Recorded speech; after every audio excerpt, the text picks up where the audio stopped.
Good afternoon.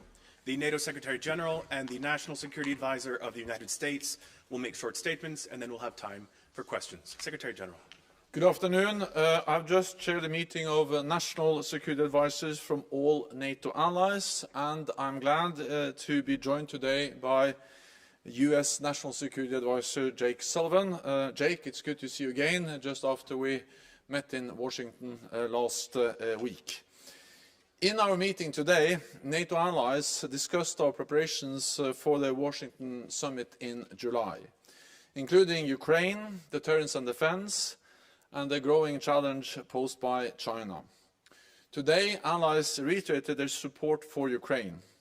This is not charity, it is in our own security interest. A Russian victory would weaken us and embolden not just Moscow, but also China, Iran and North Korea. That matters for Europe's security, and it matters for America's security. By spending a fraction of our military budgets, we have helped Ukraine to destroy a substantial part of Russia's combat capacity. Our support is also an example of true transatlantic burden sharing, where both Europe and North America are making critical contributions to preserve Ukraine's freedom. Last week in Washington, I heard strong support for Ukraine from congressional leaders, both Republicans and Democrats. The debate continues in Washington on funding for a number of important priorities. It is vital that the United States Congress agrees on continued support for Ukraine in the near future, and I count on all allies to sustain their commitment. Today, we also discussed further bolstering NATO's deterrence and defense. At the summit, we will demonstrate that we are delivering on our commitments, including by fully resourcing our new defense plans, investing in new capabilities, and accelerating efforts to strengthen our transatlantic defense industrial base. Since last July, NATO has agreed industry deals worth some $10 billion for ammunition, including $5.5 billion for 1,000 more Patriot air defense missiles just last month. A deal that will build more production capacity in Europe for this vital capability. The world has become more dangerous, but NATO has become stronger, with more forces, higher readiness, and increased defense investment. We can never take peace for granted, but we do not see any imminent threat against any NATO ally.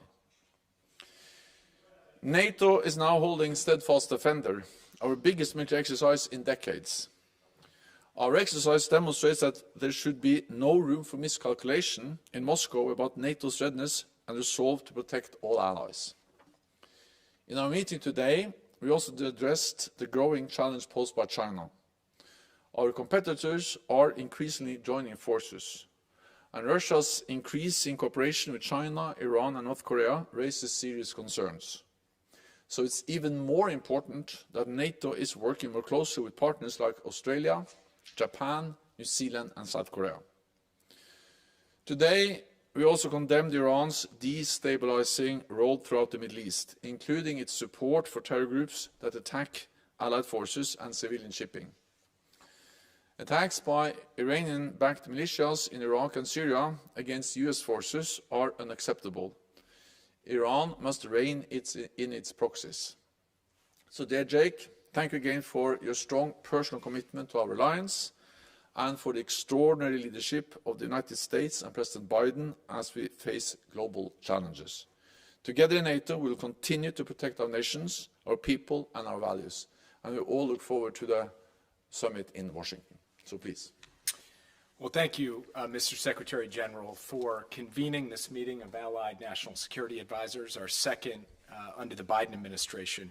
And today was really the first high-level opportunity to begin planning the substance of the Washington summit, and it will continue with the defense ministers next week. The United States looks forward to welcoming our allies to Washington this summer to celebrate the 75th birthday of NATO but also to showcase the fact that the NATO alliance is bigger, stronger, and more united than it has ever been. We covered the full range of issues, and you heard the Secretary General lay out much of what was discussed today. I just want to highlight a few that will be front and center as we head towards Washington in July. The first, of course, is our shared support for Ukraine. Putin has been counting on dividing this alliance, but today we heard again total unity and a degree of intensity of that unity that has not flagged one bit since the beginning of this brutal invasion by Russia nearly 2 years ago. Putin has also been counting on flagging support. Today I heard renewed commitments from many different NATO allies of tangible support for the brave Ukrainians who are defending their country. And as President Biden said yesterday, he is going to drive hard until we deliver a bipartisan package of support for Ukraine from the United States. And as allies, we're committed not just to supporting Ukraine in the current fight, but also supporting Ukraine's long-term deterrence capacity as it works towards becoming a NATO member. And in that regard, we had good discussions today in planning for the NATO summit on the types of practical support that NATO can provide to Ukraine. Second, on burden sharing. At Washington, we look forward to seeing more allies than ever reach the 2% benchmark, a high watermark for the type of burden sharing that has been at the heart of the vision of NATO since the Wales summit 10 years ago. Third, on the defense industrial base, we've learned over the past 2 years that we really need to energize our production of critical capabilities. And we want to highlight progress in this area, but also further work to do in Washington. And it's not just about total numbers, it's also about the types of capabilities that we need to be investing in, because this fight over the last 2 years has taught us about the evolving nature of technology and warfare, and NATO has to stay at the cutting edge in that regard. Fourth, on deterrence and defense posture. At Vilnius last year, we developed as an alliance new regional plans, and by Washington, we need to demonstrate that those plans are executable, and we discussed today the steps necessary to ensure that happens, including things like the Steadfast Defender exercise the Secretary General referenced. Then there's the deepening ties with our Indo-Pacific partners. This is not about bringing NATO to Asia. It is about working together with like-minded partners in the Indo-Pacific on challenges that really transcend geography, cyber, economic security, nuclear proliferation, and yes, the evolving interconnections between Russia, China, Iran, and North Korea, among other issues. We also, as the Secretary General noted, had the opportunity today to discuss the situation in the Middle East, including the threat that Iran poses to regional stability and to a vision of a more peaceful, prosperous, interconnected region. Before I conclude, let me also just say that we very much look forward to welcoming Sweden into the alliance very soon. It's past time that they join as the 32nd member, and we look forward to welcoming them as the 32nd member when we welcome all of the other allies in Washington this summer. So, Mr. Secretary General, let me just say we are so much looking forward to the Washington summit.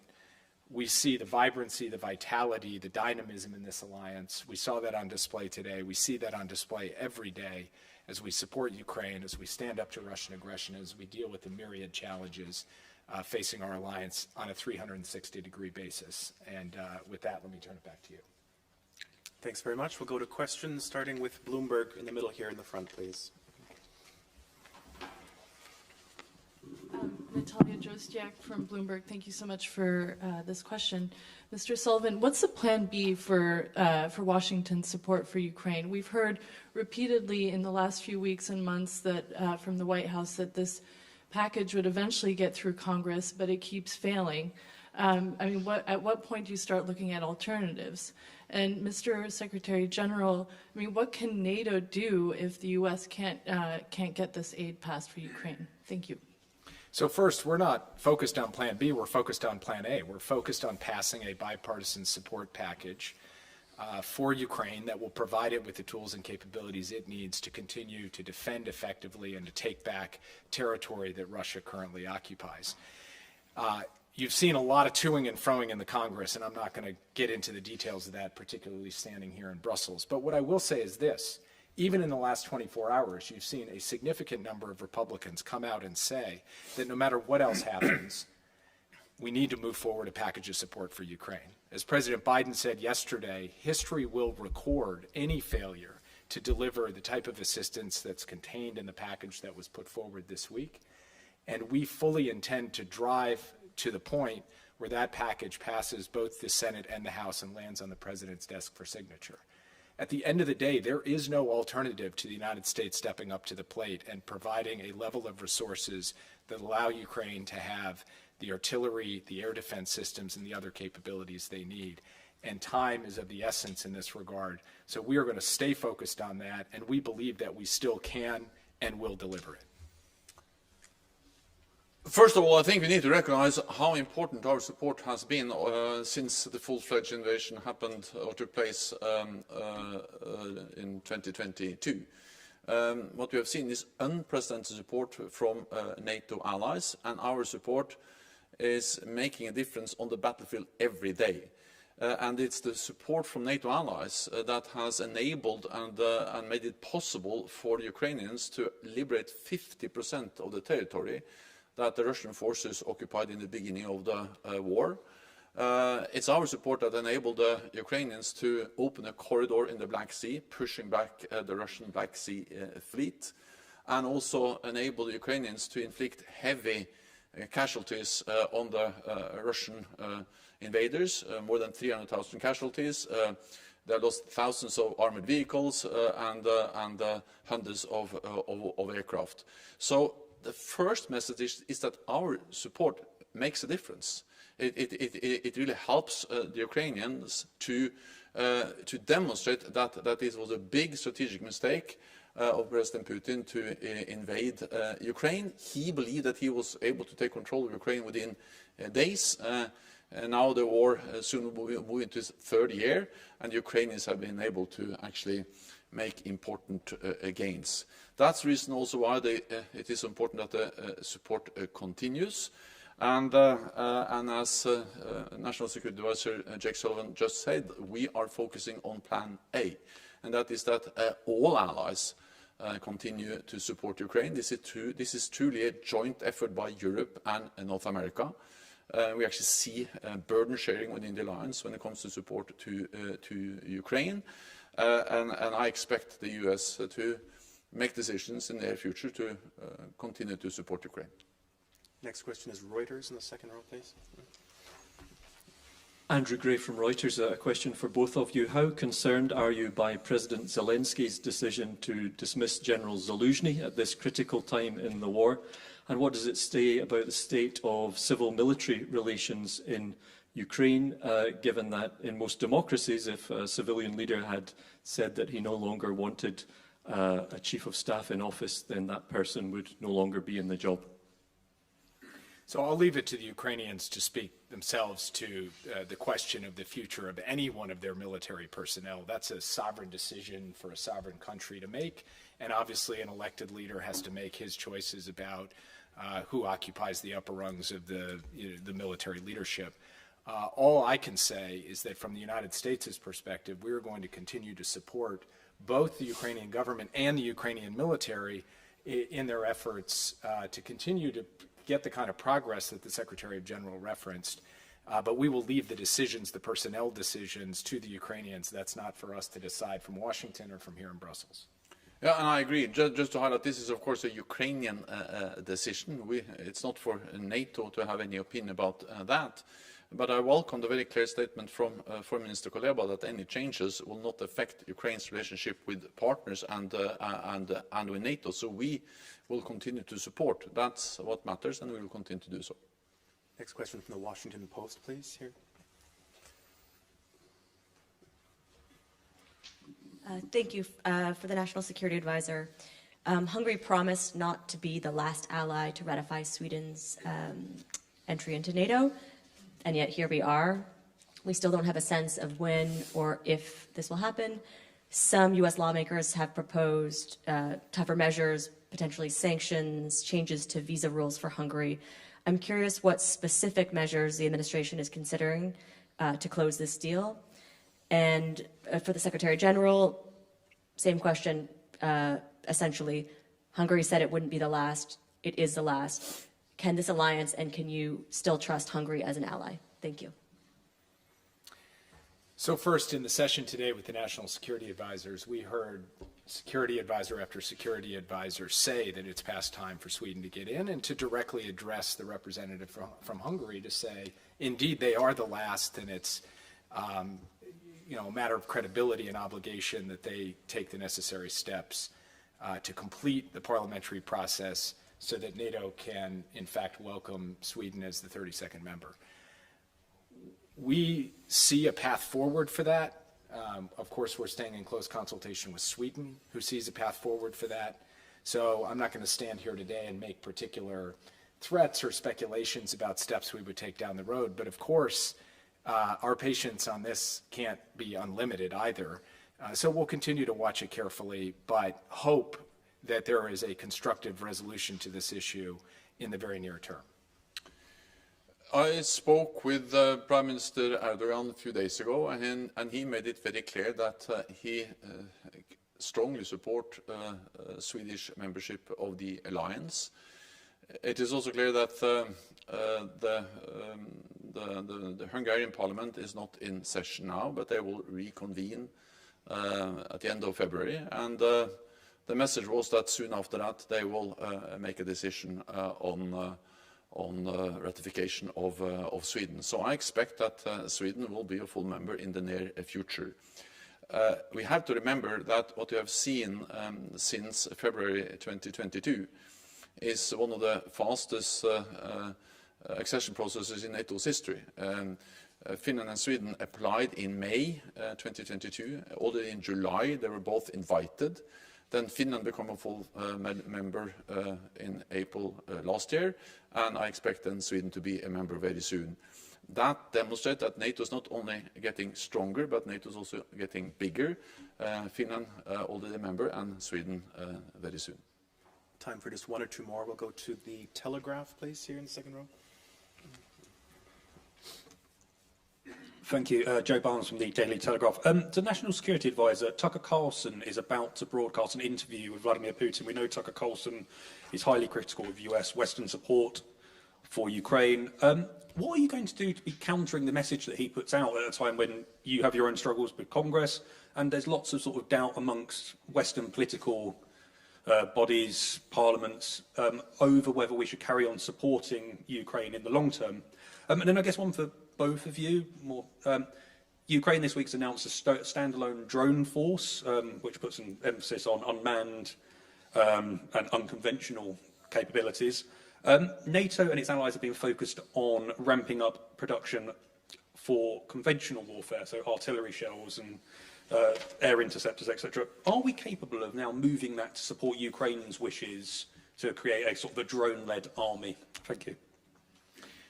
Just to your second question, and very interested to hear what the Secretary General has to say as well, but I mentioned in my opening comments that moving our defense industrial base forward has to be about just traditional production of the basics like 155 artillery shells, but it also has to be about the modern technologies that we are seeing adapt and evolve on the battlefield in real time in this war.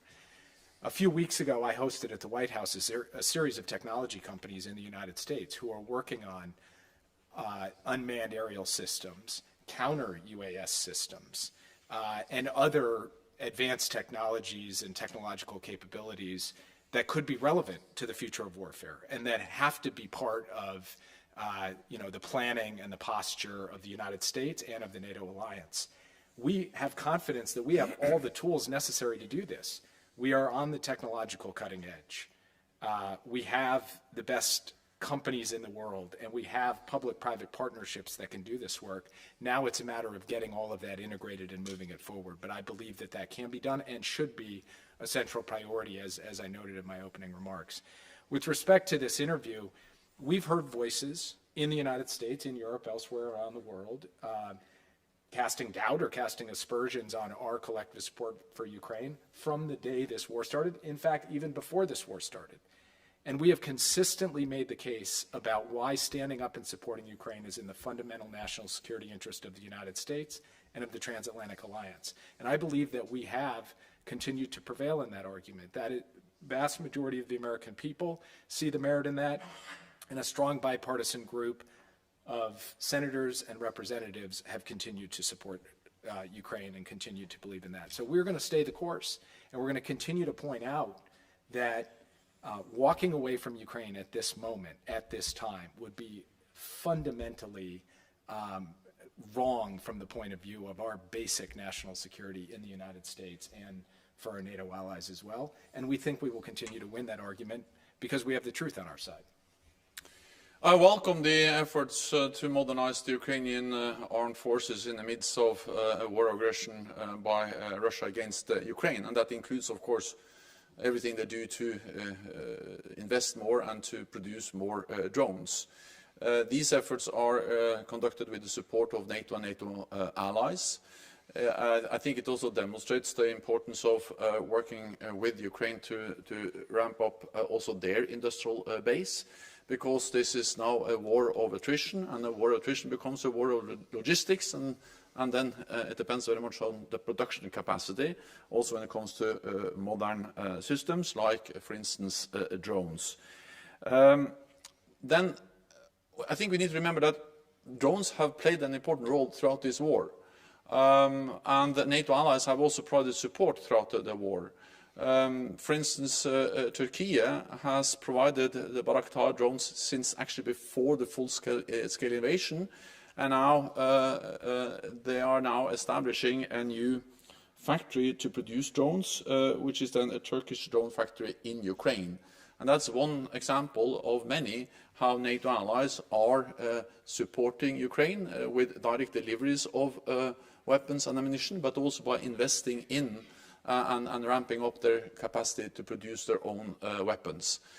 Lastly, I think that we need to recognize that the war in Ukraine is a challenge because it is a combination of kind of First World War trench warfare combined with modern technology from the 21st century, including drones. And that's exactly the challenge that we are then addressing together with Ukraine by providing support to them.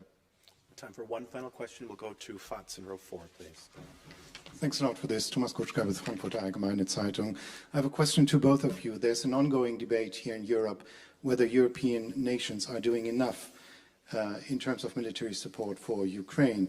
Clearly, those at the eastern flank are spending much more, both in absolute numbers and also in share of their GDP than nations in the south. So many people in this city point to, for instance, as France, Spain, and Italy as not spending enough. How do you view this, and would you be in favor of setting a percentage of GDP for military support in favor of Ukraine? Thank you. From our perspective, the overall picture of Allied burden sharing and Allied contributions to Ukraine looks quite healthy. The United States has come in with a huge contribution over the past 2 years, but so have a lot of European partners, and the total European support, including on the defense side, has been robust and far beyond what I think anybody would have expected when this began. Now, obviously, there are differences among different countries. I'm not going to stand here and speak about any one country. But I think that the formula that we have right now, led by Secretary Austin through the Ramstein process, the UDCG, is generating the kinds of contributions that we would like to see. And some of the major limitations are not actually about people stepping up with resources. It is about these defense industrial base issues that we were just talking about. So I'll leave it to others to have the debate about whether any given country should be doing more. And I don't know that we need a mechanical formula as long as we're getting the overall kinds of resources that are necessary. Of course, we always want to see more. And we're going to countries and saying, hey, there's a particular capability and we need to fill this hole, and you've got it, please give it. So don't misunderstand me. We're constantly egging countries on and encouraging them to do more and challenging ourselves to do the same. But I do want to reinforce that the coalition of countries that has come together to support Ukraine has moved fast and has moved big, and we just need to keep that up, and where there's specific gaps, we need to fill them. Yeah, and again, I agree. I think that what we have seen is actually really burden sharing in practice, demonstrated by European allies and North America together. And especially if you, on top of the military support, where the US have played a leading role, also add the economic and financial support, where European allies and Canada have played the most important role. If you take all that together, it's really burden sharing across the alliance. Of course, we address what each and every ally can do, both within NATO, but also within the Ramstein format, where the US-led contact group for Ukraine is actually going through different lists of specific requirements. We are asking then allies to do more. So we always would like allies to do more and not least sustain what they are already committed to do. And that's the main message today, is that we must sustain our support, and that's a responsibility for all allies. That concludes this press point. Thank you very much. Thank you.